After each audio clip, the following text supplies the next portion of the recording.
What's up everybody, DS the Drunk Heavy here again today, and today I'm going to go into how to use a forge gun effectively, how to build the ultimate forge gun fitting, and the importance of increasing your forge gun skills. The techniques I'm about to show you will get you hate mail, you'll kind of feel like a douchebag, but your scores are going to improve drastically. Using these strategies have increased my war point totals in objective based games to at least 1500 war points per game, with some games gaining upwards of 3000 war points. Tanks are going to hate you, pilots will continue to rightfully argue for an HP buff for their dropships, LAV spammers will keep feeding you kills, infantry will wonder where the hell you are, installations are going to be wiped off the map. It's great. Anyways, here we go. First off, I'd like to talk about your fitting. As most know, to use a forge gun, you have to have a heavy suit. In my opinion, there is no real reason for you to use anything more than the advanced frame heavy drop suit. The reason I say this is because of the two high slots. When you get into a Mars Sentinel suits, you only get one high slot. You're going to want the highest level damage modifier you can get in both of those slots. I use two complex heavy damage modifiers which give me a 15% damage buff. 15% is a lot for a forge gun because of the high base damage. Having the two slots will make taking out vehicles and installations a breeze. In my two low slots, I have a CPU upgrade and an enhanced armor repair module. I'll explain the armor repair module when I get into the strategy segment. The CPU upgrade is needed to use a secondary weapon and grenade. You're really not missing out on too much with just one low slot lost in order to gain a viable close quarters option. I use the M512A SMG and the flux grenade. Or right now I'm using the M1 locust grenade. Now, these two slots are up to your personal preference. I like this setup because I don't have to worry as much about someone sneaking up on me and taking me out. Lastly, I use the Ishikon Assault Forge Gun. If you don't have this leveled up yet, the advanced model Assault Forge Gun is still a solid weapon. I chose the Ishikon Assault because it's highly effective against infantry as well as vehicles.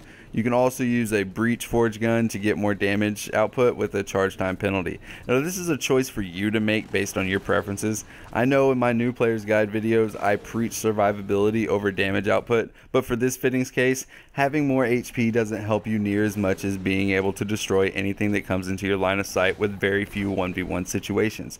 Now that I've talked a little bit about the fitting, let's get into the strategy. Before you go into your first game, make sure you have a few dropships on hand. I use the Gorgon, it's the militia dropship and costs like 70-80 grand, something like that. Fair warning, these things are like flying a school bus weighed down by cinder blocks. If you're inexperienced, get into a game of skirmish by yourself and practice flying and landing on buildings in your spawn. You're going to lose ships, you're going to lose money, but that's okay. I promise you're going to earn it all back once you get used to going up on top with your forge gun. Once you're comfortable, get into a match. I generally spawn on the closest point to the highest structure or the structure with the best view of objectives. And it's a great idea to have a Logi with nanohives and uplinks to come with you. This way you don't have to worry about going back down, going to a supply depot, flying back to the high point. It's just a big headache that you can try to avoid.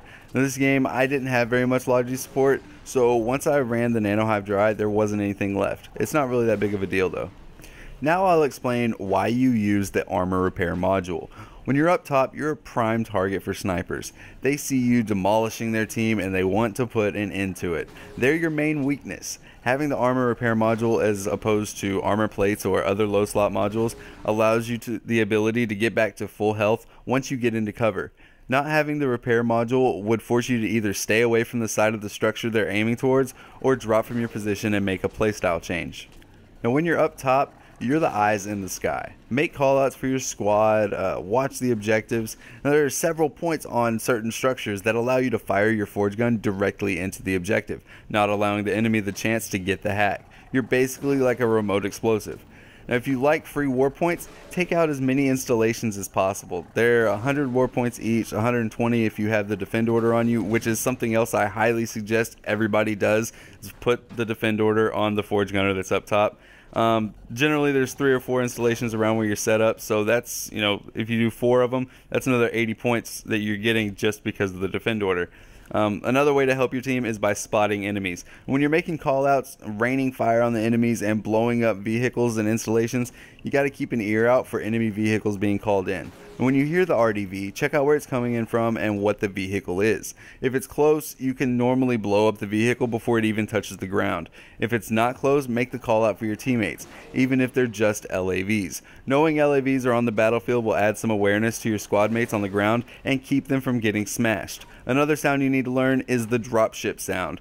When the enemy figures out where you are, 9 times out of 10, someone's going to call in a dropship to take over your position. I've had games where I took out 5 or 6 dropships flown by the same player trying to get to me. That's the major advantage of this strategy. The only real way anybody can take over your position is to either snipe you off or get a dropship up to you. In this video, I was kind of distracted by conversation, so I let the same guy get up to me twice. Luckily, my SMG game wasn't completely shit. I mean, it was bad, but it wasn't completely shit. And I managed to survive.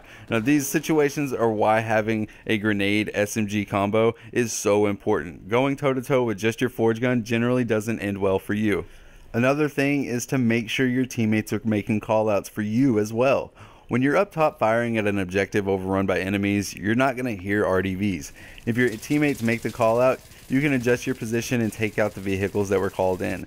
As I said before, an enemy managed to make it up to my position twice this game, and this easily could have been prevented by good squad communication. I understand this method of forge gun is hated by infantry due to its extreme effectiveness. In my opinion, as biased as it may be, I'm merely using the position and weapon to my advantage. Running around with a forge gun on the ground is a major no-no. You're gonna die. You always want the highest position. The forge gun splash damage is good enough for you to kill enemies in 2 shots almost every time. Stay up top and reap the benefits. As far as forge gun skills go, they're all very important. Forge gun operation decreases your charge time so you can fire faster. Forge gun proficiency gives you a 3% damage buff per level. Ammo and reload are both important because they keep you ready on the battlefield longer and faster. Optimization is good because I tend to run PG heavy on my fitting, even with my core skills nearly maxed out. Now, I'd say get proficiency 5 as a priority as fast as possible. That 15% damage buff on top of the 15% from your damage modifiers makes your forge gun a killing machine, even more so than it already is just base level. Next, I would get your ammo and reload skills leveled up pretty good. Lastly, get your optimization leveled. Now, these 3 are really kind of up to you. They're all 3 very helpful in their own way, so make your judgment and see how you'd like to tackle them. If you're a heavy and you haven't at least tried out the forge gun, I highly suggest checking them out. I've had a ton of fun with this setup and strategy. I get high scores, high kills, and it helps your teammate lock down important areas of the map.